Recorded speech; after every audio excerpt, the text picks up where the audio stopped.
Hey there.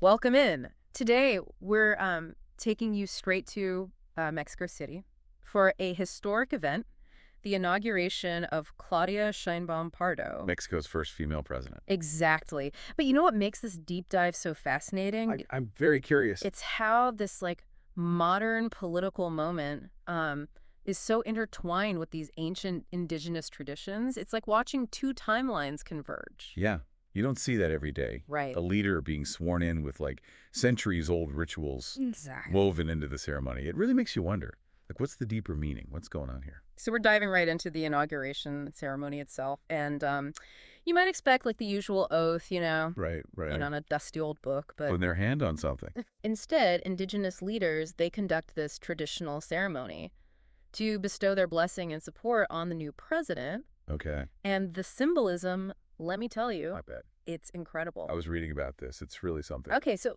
for example, Sheinbaum Pardo, she's facing east towards the rising sun. Okay. And it's not just a stage direction, right? It's Right. about aligning yourself with the source of life, this concept that's deeply rooted in indigenous cosmology. Oh, wow.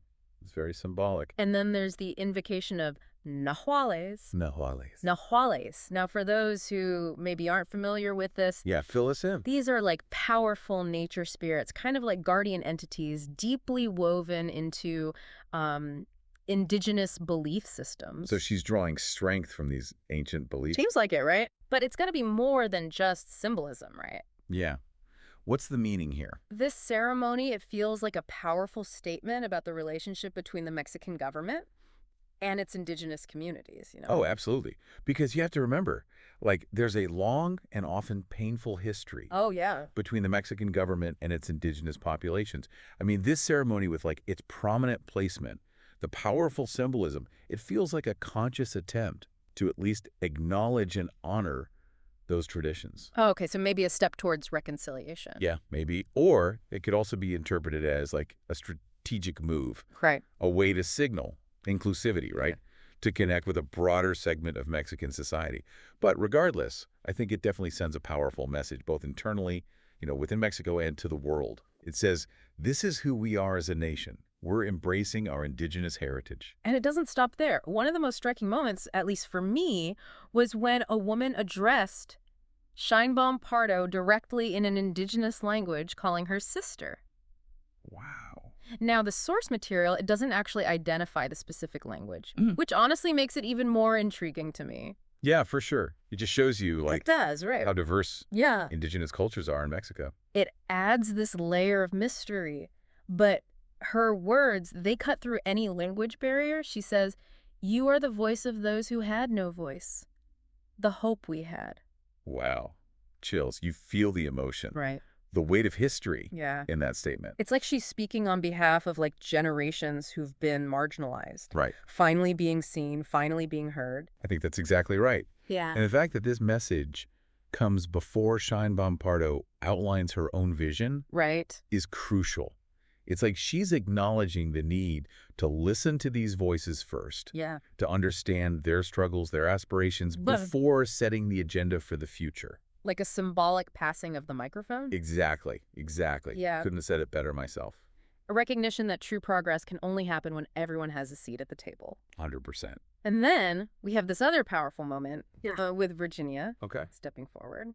She's there to explain the significance of the Baston de Mondo, this staff of leadership that's being presented to Sheinbaum Pardo. Okay.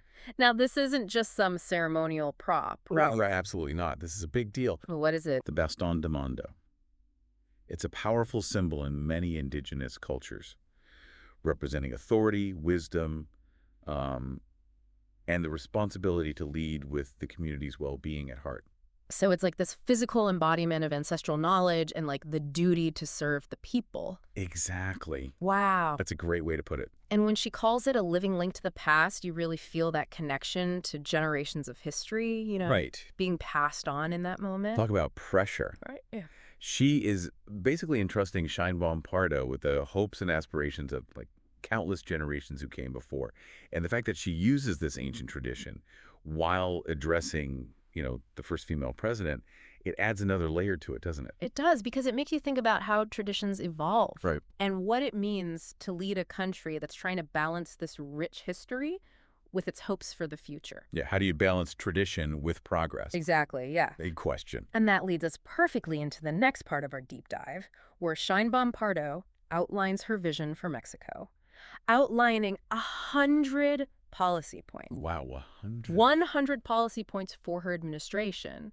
She's got a lot of plans. Yeah, but these aren't just bullet points on a page, right? These are being delivered against the backdrop of this incredible ceremony Right. steeped in tradition and symbolism. Can't wait to hear what they are. You said it, that ceremony. Yeah. It wasn't just for show. Right. It sets the stage for everything. Yeah. Sheinbaum Pardo, she's stepping into some big shoes, Right. And she knows it.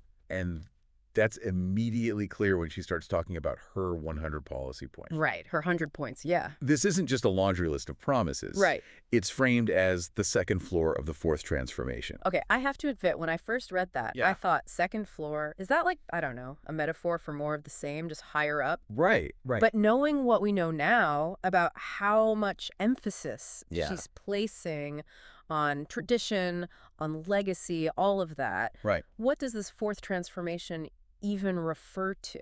So it's all about connecting her presidency to the legacy of Andrés Manuel López Obrador, her predecessor. Okay. He was a hugely influential figure, Right. very much beloved by his base, Okay. who really popularized this idea Okay. of a fourth transformation in Mexican politics. Think of it like a sweeping change, a break from the past. Okay. He framed his entire presidency Wow. as this transformative era for Mexico.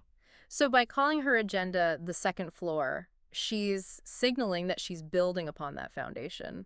100%, yeah. Okay. It's continuity, but with her own unique spin on things. Right. And that blend of respecting tradition while also pushing for progress. Yes. That's a theme we see throughout her 100 points, when you say. Totally. I mean, just look at how she tackles social justice, for example. Yeah. It's Yeah. clearly a top priority for her administration. For sure. And it directly ties back to that powerful moment with the indigenous woman at the ceremony. Right. 100%. Yeah. Sheinbaum Pardo, she talks about addressing like the historical debts, right? Mhm. Owed to indigenous and Afro-Mexican communities. Right. But then she doesn't stop there.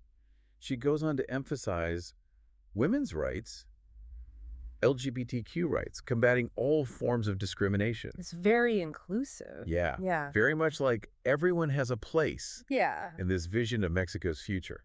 It's ambitious. It is ambitious. But she's also got to win over people who maybe aren't totally on board with that Yeah. message of social justice. Yeah, how do you bring everyone along? Exactly. And that's where I think her focus on economic empowerment is really interesting. Okay, yeah, tell me more about that. Because this is where I think her political savvy really shines through. Okay. She links those social justice aims Okay. with a message of economic opportunity. Oh, interesting. Right.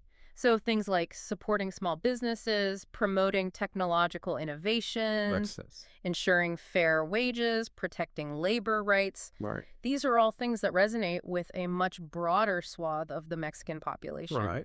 regardless of their stance on social issues. Economic opportunity is something that can bring people together. Exactly. Yeah. It's like she's saying a fairer Mexico is a more prosperous Sure. Mexico. I like it. I like it. Right. Yeah. And that brings us to another key theme in her policy points, which is sustainability and environmental protection. Okay. And here you could argue she's putting a bit more of her own stamp on things, Right. maybe even diverging a bit from her predecessor. Interesting. Okay. Right.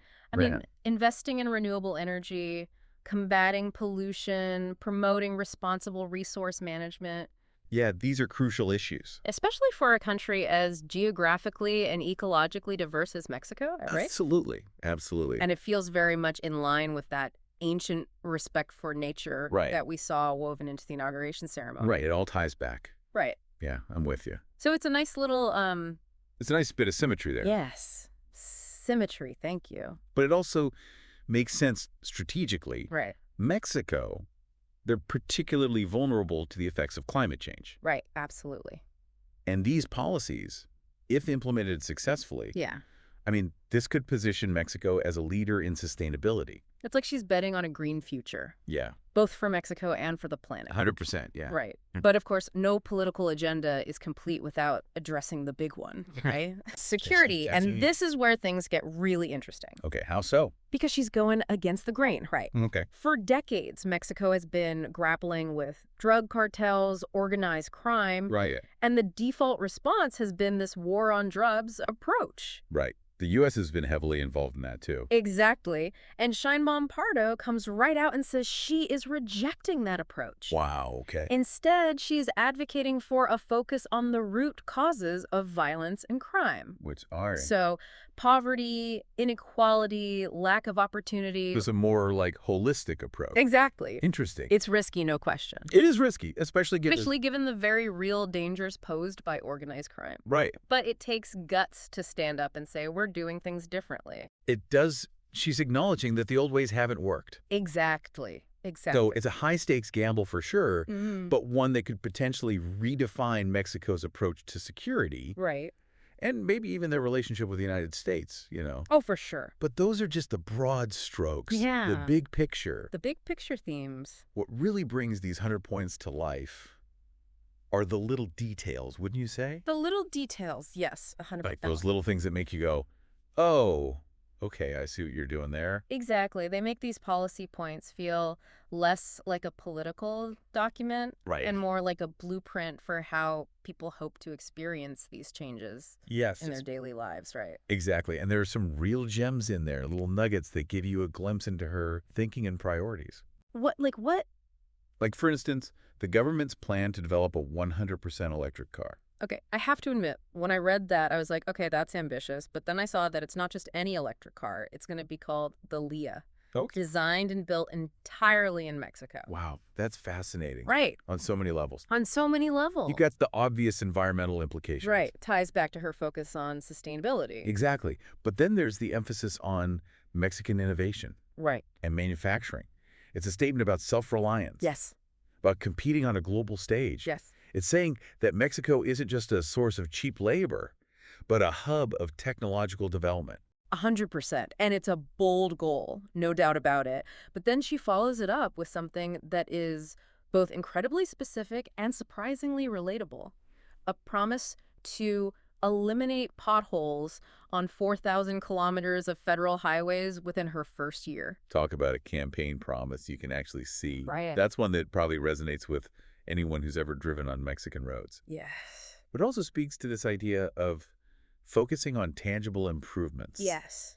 in people's everyday lives. It's like we're thinking big, but we're also not forgetting about the little things that drive you crazy. Exactly. Exactly. It's brilliant, actually. It's a savvy mix of grand visions and practical solutions, you know. It really is. But all of this, the 100 points, the promises, the vision for the future. It's all building up to something. It's all building up to something, isn't it? That final powerful message, right? Right. The one that every politician hopes is going to resonate, you know, and inspire. Right. And Sheinbaum Pardo, she does not disappoint. What does she say? She chooses to end her inauguration with a pledge to the Mexican people, a promise that echoes throughout history. Let me guess. Let me guess.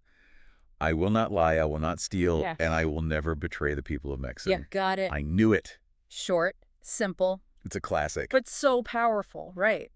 But why those words? What is it about those specific vows? Like, what makes them resonate so much? You know? It all comes down to trust, right? Trust, yeah. Because by invoking those phrases, she's tapping into this deep well of, like, public cynicism about corruption, about broken promises, right? Yeah, right. Because let's be honest, Mexican politics, I mean, Yeah. it's had its fair share of scandals. And politics everywhere. Exactly. Right. So when she makes those vows, it's like she's saying, I hear your concerns, I see your skepticism, Yeah. and I'm going to be different. And it's like she's acknowledging that history of broken trust and promising to usher in this new era Yeah. of transparency, of accountability. And it feels even more significant, I think, given that she's the first female president. Right. It's like there's this added layer of expectation, Totally. this hope that she represents a real departure from the old ways of doing things, Yeah. you know? Yeah, people are looking for a leader who will fight for them, not for themselves. Oh, exactly. Someone who will put the needs of the people Right. of personal gain. Yeah, and it's a tall order, to be sure. For sure. And look, it's impossible to predict the future, Right. But what we're left with is this powerful image. Powerful image. This new president standing before her people, Right. invoking these ancient traditions of Mexico, Yeah. while laying out this ambitious, forward-looking vision for the future. It's a powerful blend of symbolism and concrete action, Right. all designed to project this sense of hope, of possibility. It makes you think about the incredible challenges, but also the amazing opportunities Yeah. that lie ahead for Mexico. Big moment for Mexico. It really is, yeah. Can she bridge the divides within Mexican society? Can she deliver on her promises of social justice, economic opportunity, Hmm. environmental sustainability? Can she navigate the complex geopolitical landscape? These are all questions for the years ahead.